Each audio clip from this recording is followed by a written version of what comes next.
friends, it's Annie Grace, author of This Naked Mind, and I am answering questions. I had a question a few weeks ago from Lee, and I really wanted to give it some thought and come up with an answer because I've answered questions on relapse before, and I wanted to add something new and different and hopefully helpful to the conversation. So although this is a few-week-old question, Lee, I hope that this answer will help you. So Lee asks, okay, here goes. It took me about a year from the time I decided I had to quit drinking to actually quitting. I would make it 2 to 3 weeks and I'd find myself always going back to drinking or relapsing, as they say.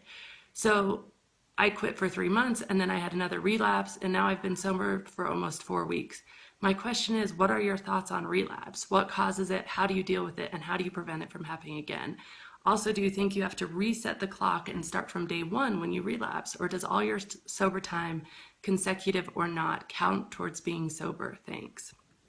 So I'll answer the second part at the end. And it's weird because I came into this writing my own book based on my own journals, putting it out into the world, and then I was introduced to this whole entire movement of recovery, which I hadn't been aware of before. And there are so many differing opinions and so many people who will make you feel a certain way or as if you're not doing something right. And I think that's really sad. I mean, I am of the belief that there is so much good in this movement and there's so much health, and we should just really focus on loving and accepting each other despite our perhaps differences in beliefs. So my belief may very well be different than what you have believed, but you have to find your own path. And the last thing we should be doing is judging each other for whatever they're doing in their personal life. We don't understand, so we can't judge, and we just need to be here for each other, supporting at all costs is my point of view. So even my opinions, take them with a grain of salt. So what I would say is that, all personal breakthrough, all change in your life comes from a change in your belief systems. And you believe that something's not right and you have to change. And it's not necessarily a formula or a template. And it's certainly not somebody else telling you what's right for you, because that only goes so far. Somebody can tell you their way of doing stuff and you can follow them to a point. But ultimately, in your heart, in your soul, in your decisions for your life, you need to change what you truly believe. And the thing about beliefs, and we've talked about this before, is that when you form beliefs, you form them based on your experiences and your assumptions, and they become something that you don't question. Beliefs by definition are something that you don't question. And the key to changing any beliefs is you have to start to doubt them. So you change your beliefs by either you create doubt in the first place, and then you associate what you want to change with something extremely pleasurable or many pleasurable things, or something extremely negative and a huge amount of pain. And of course, often in recovery, we are driven to rehab, we are driven to meetings by the fact that we cannot go on as we currently are. There has become a huge amount of pain with our drinking, and that pain is enough to spur us into change. And there's also this belief that if you haven't had enough pain, you can't make lasting change, which I don't think that that's true, but it is out there. And I think, some people say, well, you're just not ready yet. You haven't suffered enough yet. And I think that while pain is probably one of the most effective ways to change, because if it's like a change or die situation, then you will have all sorts of motivation to change.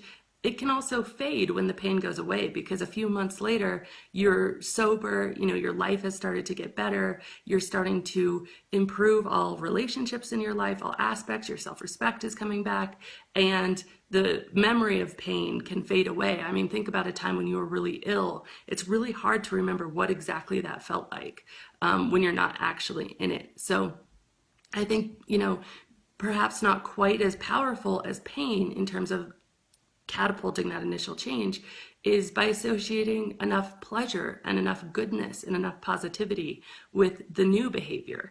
And I think, my philosophy is definitely, and my path is definitely, that's what I've done. I came to a point where I was like, okay, yeah, there was pain, but there certainly wasn't pain like I've heard about. And thank goodness, like I'm so thankful every day that I didn't experience some tragedy because of my drinking or some deep rock bottom. But equally, I began to see and really convince myself and change my beliefs, create enough doubt that drinking was serving me to say, okay, I want to reach a point in my life where I just don't have time for that shit. I don't have time to put that in my body. I have other things to do, where alcohol becomes small and irrelevant and insignificant. You know, there's some of the greatest, most inspiring, most influential people in our country, in our world.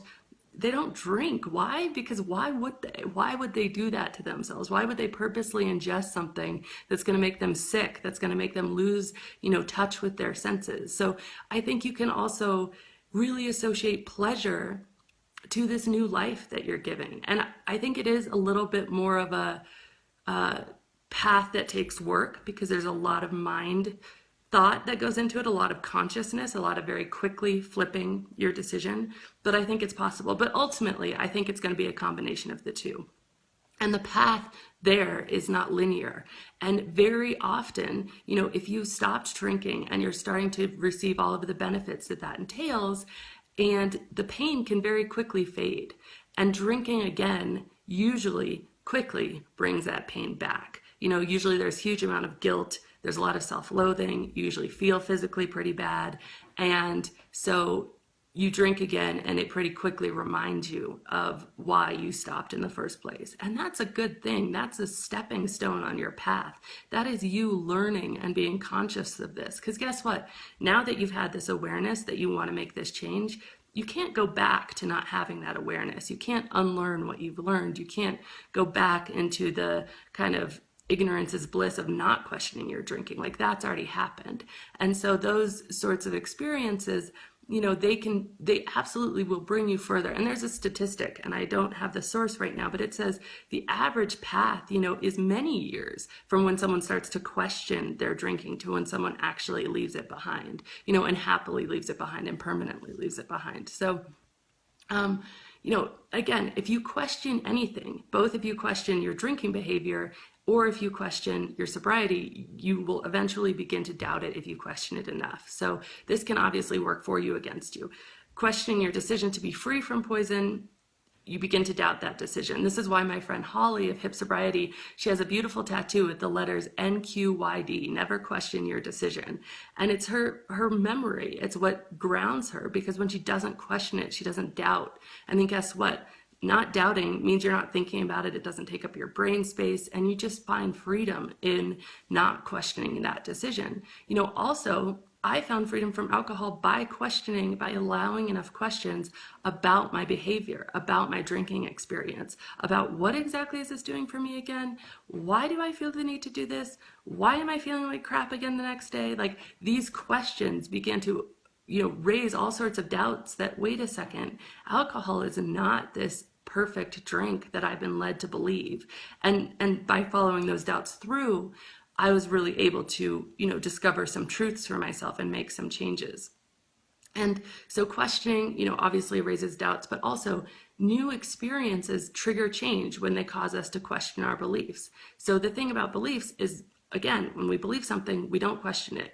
We need experiences, our own experiences, to cement our beliefs. And they're far more powerful than something somebody tells you. So, again, if you start to wonder a few months in, why am I doing this? Why am I not fitting in with my friends? Why do I feel lonely? Why is this so hard? You begin to question your decision about stopping drinking. And then guess what? That experience of drinking actually cements your decision, actually brings you closer to your goal, as long as you don't look at it as if you're useless or as if you're defeated, And Brene Brown has this great thing to say. She talks about shame and guilt.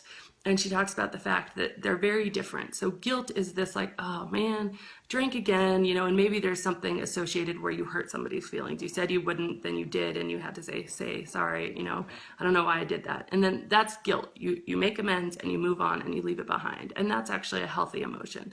Shame is when you drink again and you start to say, oh, I can't do this. I'm not worthwhile. I'm never going to be free. And you start to put the I in it. And when you talk about you in these absolute terms, that's shame. And shame leaves you further into the addiction. So I think really realizing that it's not defining you when you mess up.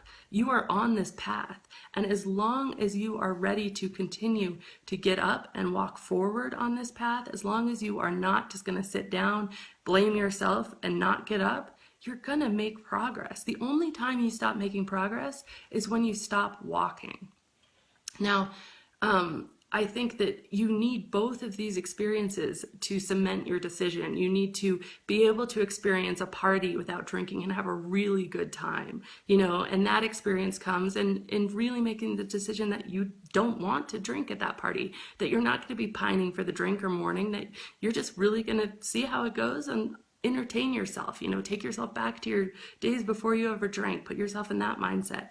Those experiences of really enjoying key things in life, vacations, holidays, parties, and giving yourself enough time without drinking to enjoy those things, those cement it. But equally, again, your experiences of doing something that you don't want to be doing and feeling that regret and that guilt and hopefully not that shame around that, trying not to feel that shame, those will cement them. So there's a woman on my site, thisnakedmindcommunity.com, and she wrote this blog post, and she said, it's been 3 months, and it was the most positive blog post, and she just approached this in this way that she had her own way, and it wasn't about all these rules of, oh, well, it's not consecutive sober days, so shame on you, and you can't do that. Like, all of that was gone. And what she said in her blog post I thought was absolutely brilliant and worth sharing, because she said, okay, guys, this is where I am. I stopped drinking 3 months ago. I drank 2 nights during those 3 months, and so I'm at a 98% success rate, and I feel pretty damn good.